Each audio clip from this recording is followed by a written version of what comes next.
राधे कृष्ण आप सभी को। पद्म पुराण में कहा गया है कि जो व्यक्ति अनजाने में या गलती से भी एकादशी का व्रत कर लेता है उसे यम यात्रा नहीं सहनी पड़ती।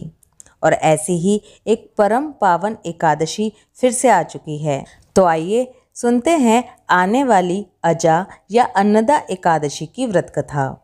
अर्जुन ने कहा, हे पुंडरीकाक्ष, अब आप कृपा करके मुझे भाद्रपद माह के कृष्ण पक्ष की एकादशी के विषय में भी बतलाइए।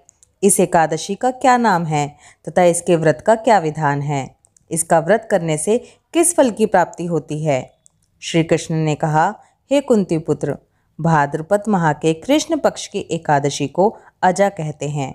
इसका व्रत करने से सभी पाप नष्ट हो जाते हैं। जो मनुष्य इस दिन श्रद्धा पूर्वक भगवान का पूजन करते हैं उनके सभी पाप नष्ट होते हैं। इस लोक और परलोक में मदद करने वाली इस एकादशी व्रत के समान संसार में दूसरा कोई व्रत नहीं है। अब ध्यानपूर्वक इस एकादशी का महात्म्य श्रवण करो। पौराणिक काल में अयोध्या नगरी में एक चक्रवर्ती राजा राज्य करता था।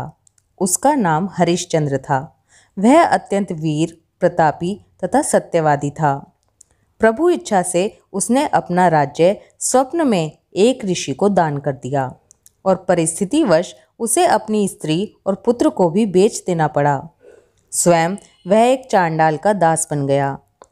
उसने उस चांडाल के यहाँ कफन लेने का काम किया, किंतु उसने इस आपत्ति के काम में भी सत्य का साथ नहीं छोड़ा।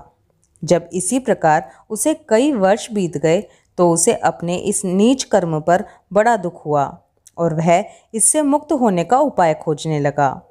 वह सदैव इसी चिंता में रहने लगा कि मैं क्या करूं, किस प्रकार इस नीच कर्म से मुक्ति पाऊं। एक बार की बात है, वह इसी चिंता में बैठा था कि गौतम ऋषि उसके पास पहुँचे। हरिश्चंद्र ने उन्हें प्रणाम किया और अपनी दुख भरी कथा सुनाने लगा।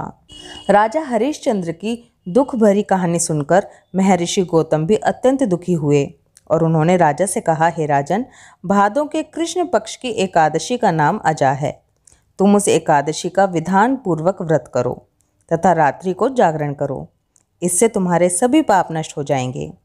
महर्षि गौतम इतना कहकर आलोप हो गए। अजा नाम की एकादशी आने पर राजा हरिश्चंद्र ने महर्षि के कहे अनुसार विधान पूर्वक उपवास तथा रात्रि जागरण किया। इस व्रत के प्रभाव से राजा के सभी पाप नष्ट हो गए। उस समय स्वर्ग में नगाड़े बजने लगे तथा पुष्पों की वर्षा होने लगी। उसने अपने सामने ब्रह्मा, विष्णु, महेश तथा देवेंद्र आदि देवताओं को खड़ा पाया।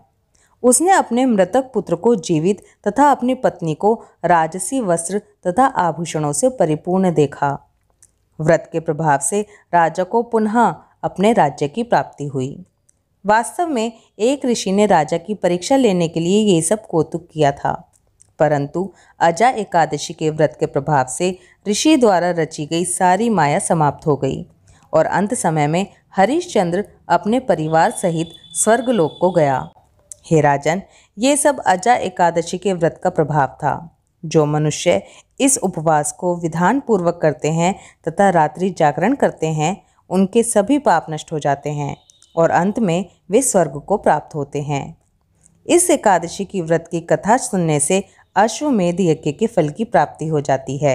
इस कथा से हमें ये सीखने को मिलता है कि मनुष्य को भगवान के प्रति पूर्ण श्रद्धा रखनी चाहिए। परिस्थितियां चाहे कैसी भी हों, मनुष्य को सत्य का मार्ग कभी नहीं छोड़ना चाहिए। सत्य की परीक्षा हमेशा कठिन समय में ही होती है और हम प्रभु पर कितना विश्वास करते हैं, उनका कितना नाम लेते हैं, इसकी परीक्षा भी कठिन परिस्थितियों में ही होती है। इसलिए हमेशा भगवान का नाम लेते रहिए और दूसरे लोगों को भी प्रेरित करते रहिए। ओम नमो भगवते वासुदेवाय। राधे कृष्णा।